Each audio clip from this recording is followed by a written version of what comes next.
Interesting thing about quality assurance, every company would need a quality assurance, but basically mine is just centering on software. I'll say the title is software quality assurance, but quality assurance is basically needed in all companies, as you said, the food industry, the clothing industry. Yeah, so basically all quality assurance are trying to, in 2 words, ensure quality. Ensure quality. Yes. Thank you very much. And Kumba Kuyate, the face of Gambia. Yeah, I'll say Thank you. I'll take that as compliment. Yeah. I think you're doing a very good job. You're singing, and then your music is really good. It's really nice.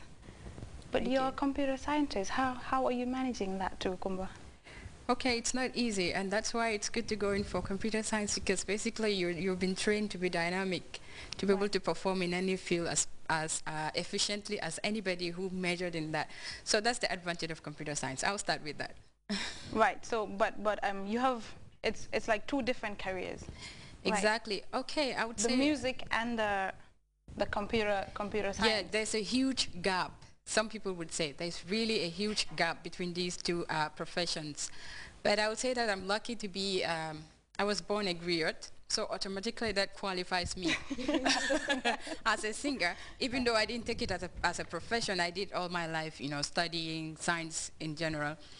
And then I decided to choose computer science because I thought, you know, people think it's male dominated, but I believe that females can do, well, once you have the determination, you can really do something in that field. I mean, females are doing wonders in this particular field.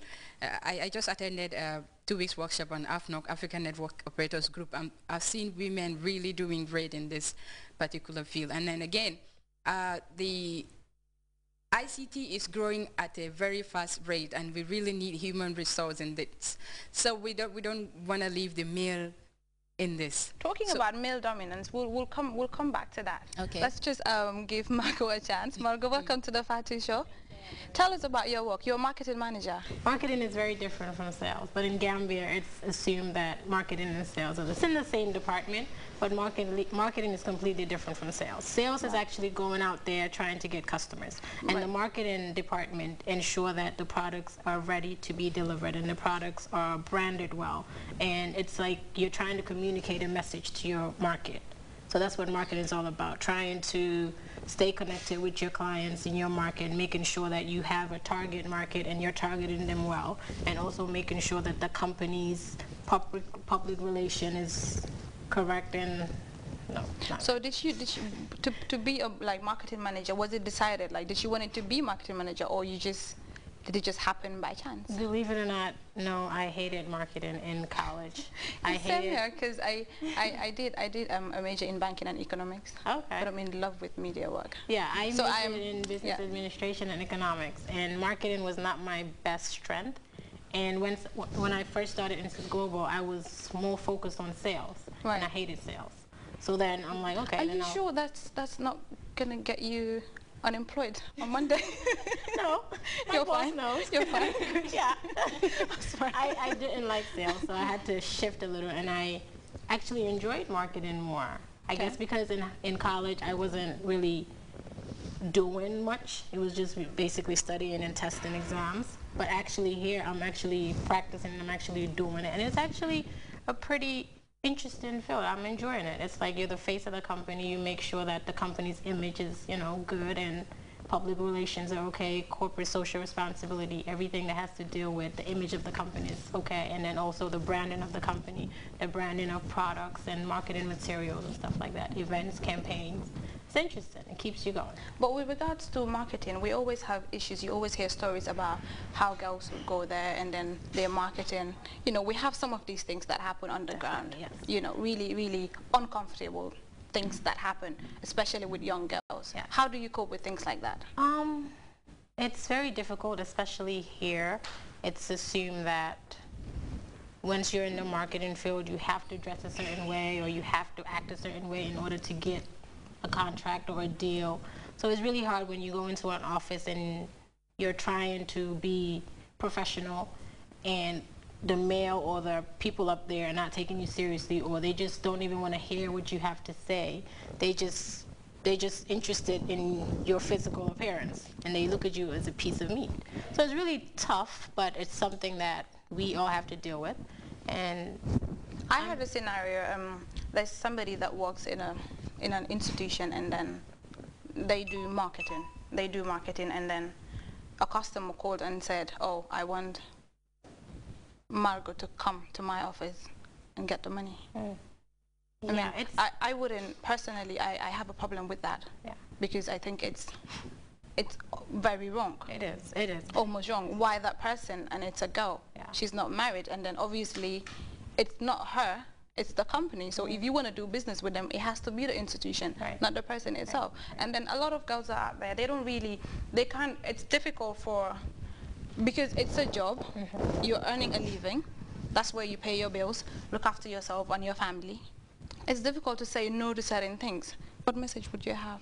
Well, it's pretty sad.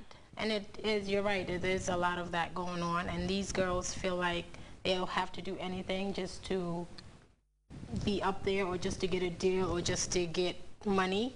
When it's like, I know I don't accept stuff like that. I don't accept situations like that. I'm very professional, and when I'm going out to get a contract signed or to get a deal closed, I make sure that's my objective.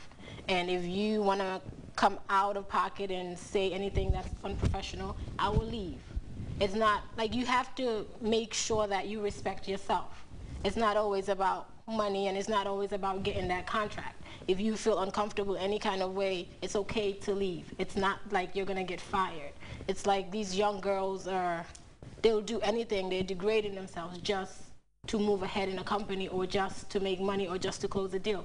It's not always about that. Your self-respect is more important. I mean, we have that all the time, but then again, I'm sure like platforms like this sends out messages to people out there. Exactly. You really don't have to do what you don't want to do. You can always get what you want to get. You have to earn it. Right. You don't have to go that far to do certain things. Right. It's not you as an individual, it's the institution. So if anybody wants to bring business to you, it's them, not you. So when you always have a choice to say no, and that is very important.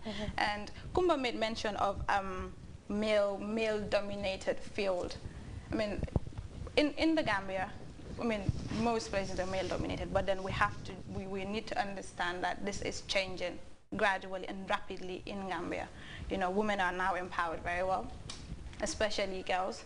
There's so many things going on. So we have a lot of women in our offices now. So how do you feel? Do you feel underestimated sometimes when you're at work as a computer scientist in the midst of men? Well, I would say, okay, I'm lucky not to have encountered any of those kind of situations, because I did computer science. I studied to the max, and I make sure whatever I'm doing, I know it to my fingertips. So anywhere I perform, I make sure I perform as hard as the man can perform. So in that situation, there's no way you can underrate me, because I know what I'm doing. Yeah. Right. And then you quality assurance. What else do you do? Of course you have a career, you have a profession. Yes. This is your life. You go to work every day. What other things do you do apart from your work? Okay. I might probably get persecuted for saying this, but I've not attended meeting for a few months, but I'm part of Lend a Hand Society. And luckily enough, like just saying Lend a Hand Society, you just have an image of what that person can do and how strong. Youth activities. Exactly. And prior to that, well, before I left the university, I was part of the debate association. Right. Basically one of the founders. And but that is you was. Yeah, I You're was. no longer. No. What do you do I left now, the university. apart from your work? Yeah, apart from work, it's just Lend a Hand Society. I'm not sure you're telling me what I want to hear. You're a career woman, you have a profession, you go to work every day. We all have youth, we all have extracurricular activities that we engage ourselves in. I mean, when you go home, who is Kumbel at home? Oh, okay, now I get it. Okay, well, this might not sound right, or you might not believe, but Kumbe Good at home is quite boring. Basically, when I get home, like imagine waking up 6 o'clock in the morning, you're working till 5 o'clock. The only thing you want to do is get home and relax. Yeah. So that's basically it. Once I'm home, I just get a shower, probably watch TV or watch a movie or read a book, and sleep off and do the same thing the next day. So it's just a So you don't have a social life? I'll come back to you. Yeah, probably.